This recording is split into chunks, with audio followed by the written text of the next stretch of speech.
Oke, selamat datang semuanya. Pernahkah Anda melihat ke langit malam dan bertanya-tanya, di alam semesta yang maha luas ini, kenapa kita sepertinya sendirian? Nah, hari ini kita akan membahas salah satu jawaban yang paling mengerikan, tapi sekaligus sangat menarik untuk pertanyaan itu.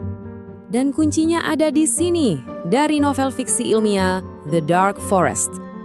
Kutipan ini bukan cuma kalimat keren ya. Ini adalah fondasi dari seluruh konsep yang akan kita bongkar hari ini. Sebuah kerangka berpikir yang, jujur aja, sangat provokatif. Jadi, apa itu hutan gelap kosmik? Gampangnya begini, bayangkan alam semesta ini bukan ruang hampa yang damai, tapi sebuah hutan belantara di tengah malam.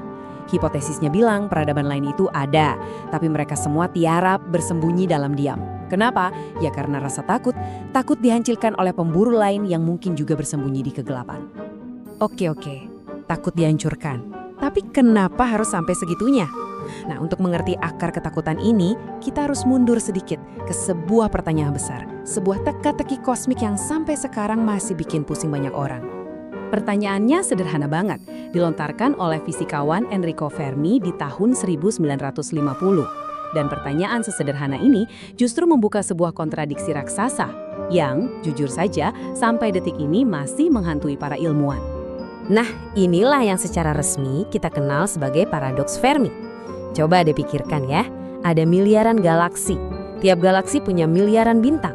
Secara matematik, secara statistik, seharusnya alam semesta ini penuh dengan kehidupan cerdas. Tapi, apa yang kita dengar? Kosong, sunyi senyap. Ekspektasi kita kan kosmos itu seharusnya berisik, penuh dengan sinyal, komunikasi, jejak peradaban di mana-mana. Tapi realitanya, hening total. Dan disinilah hipotesis hutan gelap masuk dengan penjelasan yang bikin merinding. Mungkin keheningan itu sendiri adalah pesannya, sebuah peringatan. Teori hutan gelap ini bukan cuma khayalan fiksi ilmiah loh, ada dasarnya yang disebut sosiologi kosmik. Anggap saja ini ilmu sosiologi, tapi untuk skala seluruh alam semesta. Dan ilmu ini cuma butuh dua asumsi dasar, dua aturan main yang diasumsikan berlaku buat siapa saja, di mana saja. Yuk kita bedah.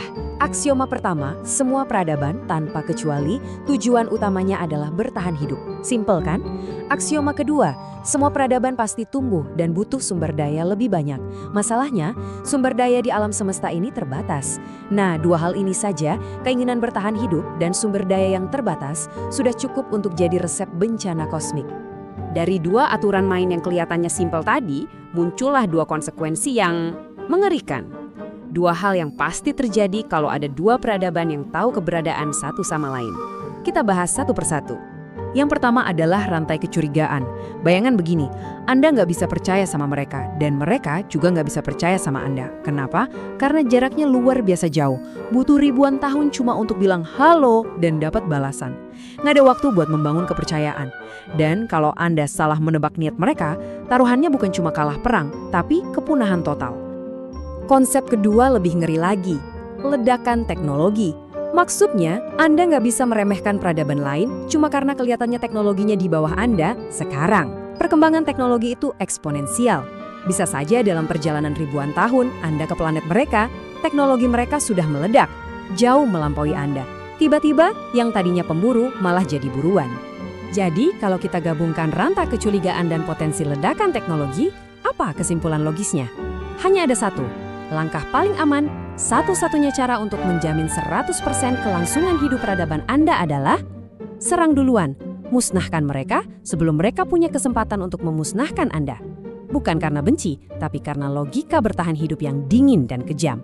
Nah, yang menarik, rasa takut untuk say hello ke alien ini ternyata bukan ide baru loh. Kalau kita lihat sejarahnya, ide ini udah ada dari dulu, baik di cerita-cerita fiksi ilmiah maupun di benak para ilmuwan hebat. Coba kita lihat jejaknya. Jauh di tahun 1945, ada cerita First Contact yang bilang kalau saling curiga itu lebih aman. Terus, tahun 87, Greg Bear menulis perumpamaan yang keren banget. Siaran radio kita itu seperti tangisan bayi yang manggil serigala di hutan. Lalu puncaknya di 2008, Cixin Liu menamainya The Dark Forest. Dan ini bukan cuma omongan penulis fiksi loh. Sekelas Stephen Hawking pun di tahun 2010 sudah mengingatkan, kontak dengan alien bisa jadi seperti nasib suku Indian saat Columbus datang. Bukan kabar baik kan? Semua teori Saram ini akhirnya membawa kita kembali ke satu pertanyaan besar untuk diri kita sendiri, untuk umat manusia. Kalau alam semesta ini memang hutan gelap, lalu kita harus gimana? Saat ini pendekatan kita terbelah jadi dua. Ada tim SETI yang strateginya pasif. Mereka cuma pasang telinga, dengerin kalau ada sinyal dari luar sana. Ini baratnya kita bersembunyi di semak-semak, ngintip doang, aman. Nah, ada juga tim METI yang strateginya super aktif. Mereka sengaja teriak-teriak keluar angkasa. Halo jamaah, kami di sini. Ini baratnya kita menyalakan api unggun besar di tengah hutan gelap. Pertaruhan yang luar biasa besar. Dan yang paling ironis dari semua ini, teriakan kita yang paling kencang, yang paling mungkin didengar, itu justru bukan yang kita sengaja. Itu adalah sinyal-sinyal yang bocor dari bumi, terutama dari radar militer dan astronomi yang super kuat. Jadi mau kita ikut tim SETI atau METI, tanpa sadar kita mungkin sudah menyalakan suar yang terang benderang. Kita bahkan udah pernah loh secara sadar mengirim pesan dalam botol ke lautan kosmik. Ingat wahana Voyager 1 yang diluncurkan tahun 77? Sekarang itu objek buatan manusia paling jauh.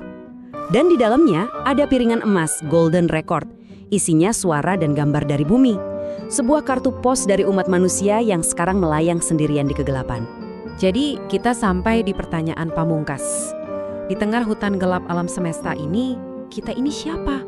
Apakah kita anak kecil yang naif, yang dengan cerianya menyalakan api unggun sambil teriak, "Aku di sini"? Apakah hasrat kita untuk mencari teman di luar sana adalah sebuah harapan? Atau justru sebuah tindakan bunuh diri yang mengundang para pemburu? Mungkin keheningan agung yang kita dengar selama ini bukanlah pertanda kita sendirian.